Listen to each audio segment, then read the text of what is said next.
हमारी eating habit, हमारा lifestyle इस तरह का हो चुका है। रमज़ान में तो वैसे ही माशाल्लाह हमने खूब तली हुई चीज़ें खाई हैं और वो हम कहते हैं कि जी रमज़ान की बरकतें ही होती हैं और रौनकें ही होती हैं, लेकिन एक्चुअली हमने देखा कि लोग सिर्फ खाते नहीं हैं बल्कि हाथ साफ़ करते हैं। अच्छा जी, अब इसमें ये है कि हम साथ साथ मशरूबात का इस्तेमाल भी करते हैं, ठंडा गर्म भी, चाय, इसके साथ आजकल क्योंकि गर्मी बहुत ज़्यादा भी है तो ठंडा भी एकदम बहुत ज़्यादा पी लिया, ऑयली चीज़ें भी खा ली। अब बहुत सारे लोग कह रहे हैं जी मैदे में जलन, तेज़ाबियत, ब्लॉटिंग फ़ील होती है, बहुत ज़्यादा तबीयत अपसेट रहती है और ये हर एज ग्रुप में मसला है।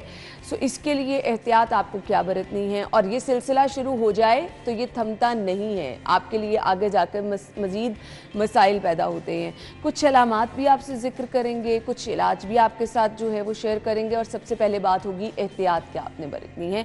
हमारे साथ professor of medicine, new hospital, gastrologist भी हैं, प्रोफेसर डॉक्टर इसरार हत्तूर साहब ने भी ज्वाइन किया है। खुश आमदीद कहेंगे। अस्सलाम वालेकुम डॉक्टर साहब। Thank you so much doctor साहब। डॉक्टर साहब, रमज़ान से पहले भी बहुत सारे लोगों का इशू है, रमज़ान के बाद बढ़ गया है क्योंकि हम लोग असल रोज़े का मकसद भूल जाते हैं और जितना सारा टाइम हम भूखे रहते हैं उसके बाद हम 3-4 घंटे इफ्तारी की तैयारी में भी लगा देते हैं। क्या कहना चाहेंगे? देखें, सबसे पहले ये कि रमज़ान एक कीमती महीना है और इसमें ये सोच जो है कि हम अपना खाना खा के या सहरी करके रोज़े को गुजार लेंगे, ये कॉन्सेप्ट सही करने की ज़रूरत है। क्योंकि कोई भी आप चाहे गले तक खुराक भर लें, चाहे जितना मर्ज़ी खा लें, एक दफ़ा 14 से 15 घंटे में मैदे ने खाली होना है और दिमागी ताकत से ही ये रोज़ा निभना है बजाय इसके कि पेट भरने से। अब तो ये एक कॉन्सेप्ट है, ओवर ईटिंग जो हम करते हैं उसका कोई फ़ायदा नहीं।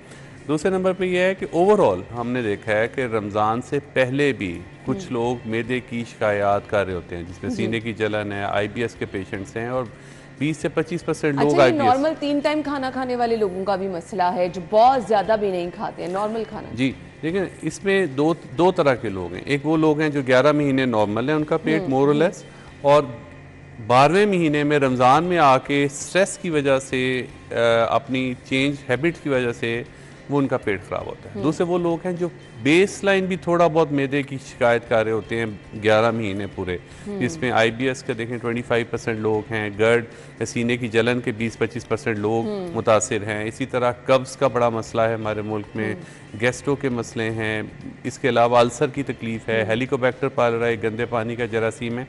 तो ये लोग थोड़े बहुत मसाइल का शिकार 11 महीने से हो रहे होते हैं और जब रमज़ान का स्ट्रेस आता है तो बैलेंस ट्रिप हो जाता है। दूसरे सबसे पहले हम उनकी बात करते हैं जो 11 महीने ठीक रहते हैं और रमज़ान में बीमार क्यों हो जाते हैं।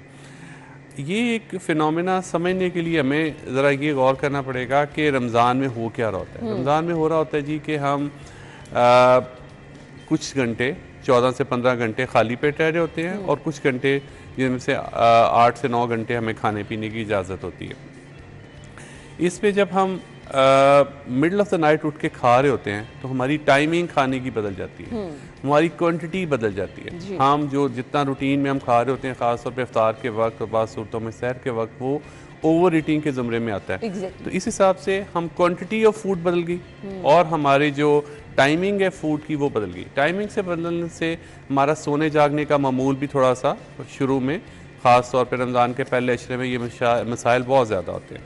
तो टाइमिंग का हाजमे के अमल से ताल्लुक है, सोने जागने का हाजमे के अमल से ताल्लुक है, तो वो भी डिस्टर्ब हो गया। फिर टाइप ऑफ फूड बदल गया।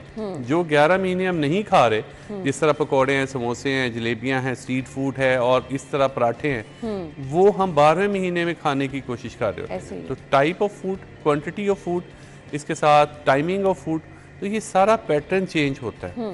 और उसके ऊपर जब सुपर एडिट जो है हमारा जल्दी जल्दी खाने का अमल है, क्योंकि याद रहे कि खाना जब हम चबा के खा रहे होते हैं तो उससे हाजमे का अमल चबाने के दौरान ही शुरू हो जाता है। देखिए, अब ये इतना अहम पॉइंट है कि हम इसको नज़रअंदाज कर दें। जल्दी हो रही होती है, टाइम हम ज़रा देर से शुरू करते हैं, या सहरी ख़त्म होने का सिलसिला होता है, या अफ्तार के वक्त ये ख़तरा होता है कि खाना ख़त्म ना हो जाए, तो इस वजह से बहुत ज़्यादा तेज़ी के साथ लोग कुछ लोग कहते हैं अच्छा जी नमाज से पहले जितना खा सकते हैं जल्दी जल्दी खा लें तेजी जी।